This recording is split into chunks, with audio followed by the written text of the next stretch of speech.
My name is Freddy Roman, and we're located in Littleton, Massachusetts, which is about 45 minutes northwest of Boston.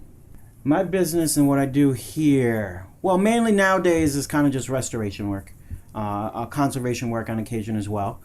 And depending if the price is a good margin, I would take on a commission work. But those are kind of far and few today, probably because I don't really push to be a custom furniture maker anymore.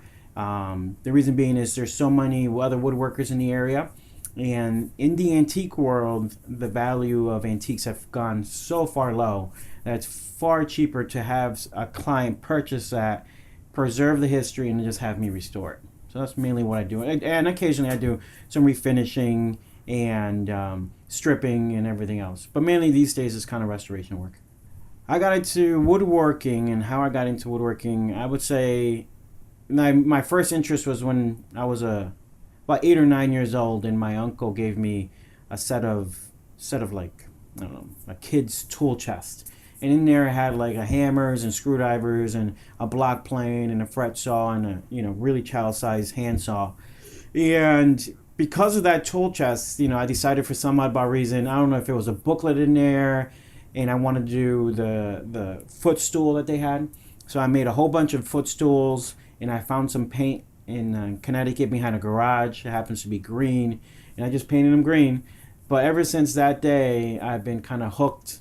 I really was attracted about the tools and how they worked. I probably didn't know how they worked, but as time flew by, I kind of got a better understanding. So it's kind of what kind of kicked my interest into woodworking. Well, no, I'm not. I'm not self-taught. I went to the Furniture Institute of Massachusetts. I attended that school up in Beverly, which is about 45 minutes north from Littleton, which I am here. And I learned from Master Philip C. Lowe, who went to North Bennet Street School, and he then also taught at North Bennet Street School before starting the Furniture Institute of Massachusetts. And essentially, it's about the same concept as North Bennet Street School, but it's much smaller. It's really more of a 1-to-6 ratio, 6 students max, and users as a shop assistant. And what that allows is for students to really get good one-on-one education, and also you can really challenge yourself because there's no limitations. Structure is up to you. We can give you as much structure as you want, but really we want you to really challenge yourself. You're not going to be making masterpieces there. You're in your eyes you're just developing your eye. So you get to really learn a lot there. We have the basic tool chest. We have a set of sawhorses, a table. He wants you to make at least a sample bedpost and a chair. And after that, you're kind of open to do whatever you like. So, and when I was a student, I wasn't anything special. Nothing I owned was photographed because it just wasn't up to par.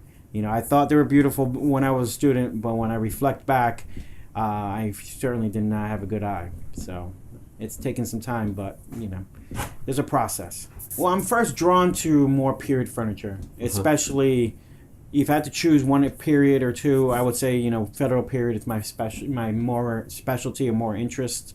There'd be the William and Mary, but anything period I really truly love.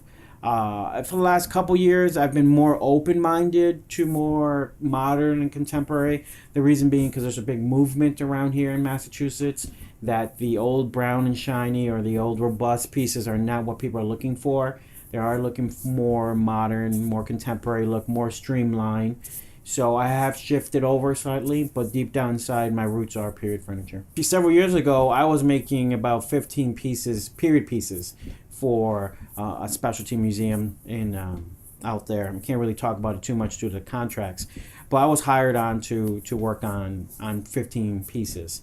And then I worked on couple years after that, I worked for a museum called the Connecticut Historical Society, or Windsor Historical Society. And there, I was able to replicate about 15 to 18 chairs in the period form, period style. I did the rush weaving to them. I did a slant top desk, several Chippendale mirrors, and a few tables. So they were all period correct. When I say period correct, I mean they look period. The approach, how I got to A to Z, it did involve some machinery. As I always reference, the machines are my apprentices. So the bulk of the work was removing materials done with machines, but everything else was finessed by hand. I wrote an article for Mortise and Tenon magazine, and that was kind of the discussion. And it's like, if it's a period piece, 17th century, there's no reason for me to be taking the material down by machines. To make it look authentic, to make the corrections necessary, I would go out in the woods and split the tree down, and I would rive them, and I would process them all by hand. And I would carve it or, join it together all both by hand. I have a tool chest full of period tools to do period reproductions. And if I have to do that, I'm comfortable enough to do that. And of course, there's always a balance. And the balance is, are you willing to pay for it? Are you understanding what's involved and the value of my work? I'm not there to fool anyone either. I'm not here to say that this is 100% original. I'm there to give you your desire to not worsen the value of the piece, but also correct it properly. So I believe that there's a juggle, between hand and power, and you have to strike that balance depending on the request of the client. But also it's very important to educate them, to keep them informed. Like, all right, I can give you A and B option, but you need to be aware of the value and the concerns, especially if you plan on reselling this. If you're going to keep it to yourself, then maybe it doesn't matter. And then you have that client who you educate them, and they still don't want a more modern approach. Like, this is only should be shellacked. And it's like, no, I want polyurethane, or I want a varnish. So you educate them, you keep them informed, saying that that's not a problem. The last coat will be varnishes or polyurethane, but a layer underneath that, it will be the proper finish.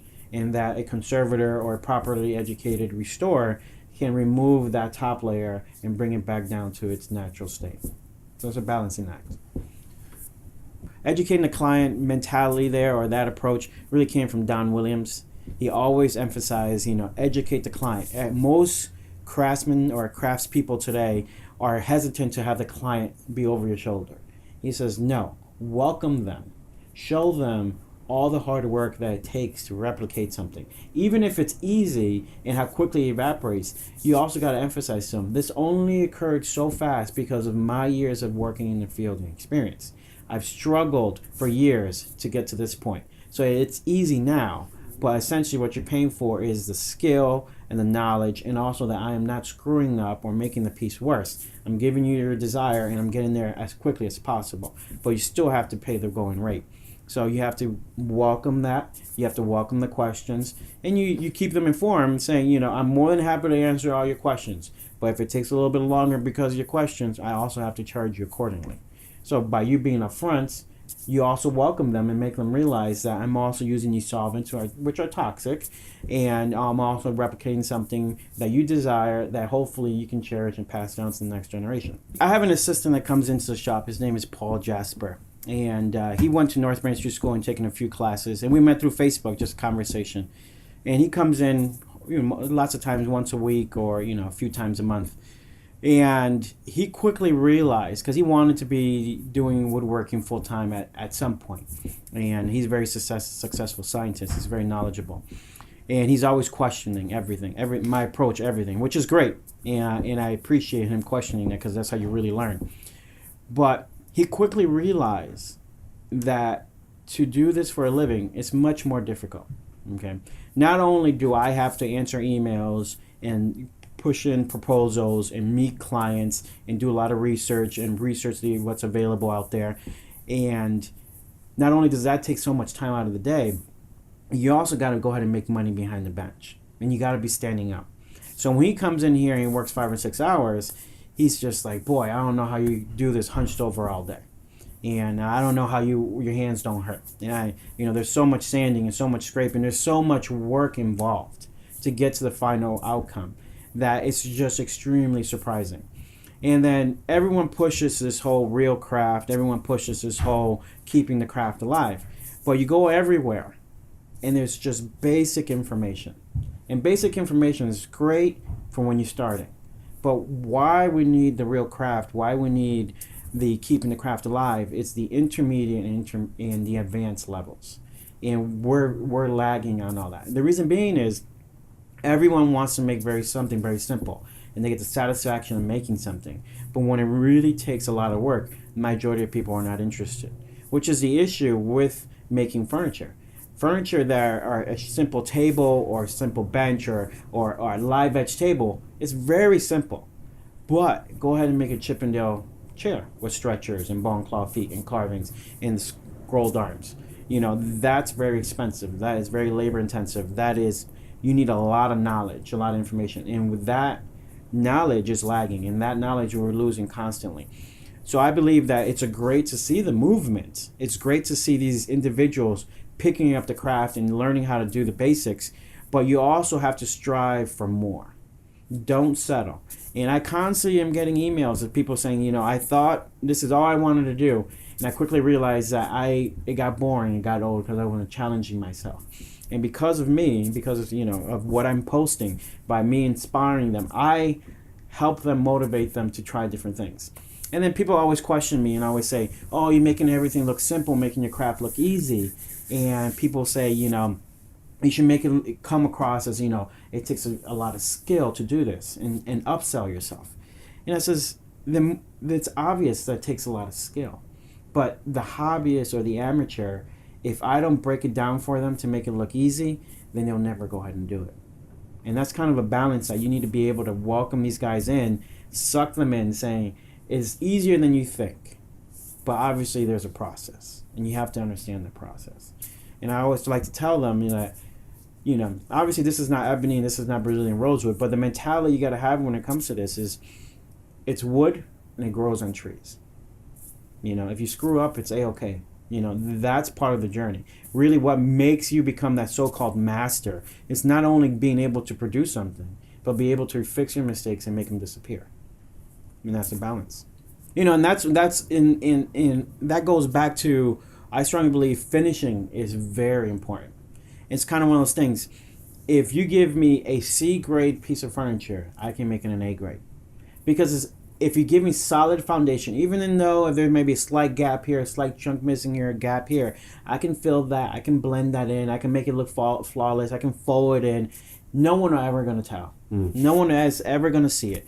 And overall, when you bring it to someone, they're going to put their hands on it and say, I love the color, I love how it feels, I love the smell of wood and wax. That's what they care. Obviously, the overall is important, but if you happen to be a 16th of an inch lower than they required, they're not going to put a tape measure to it. They're just so overwhelmed. You strive for perfection, you accept the results.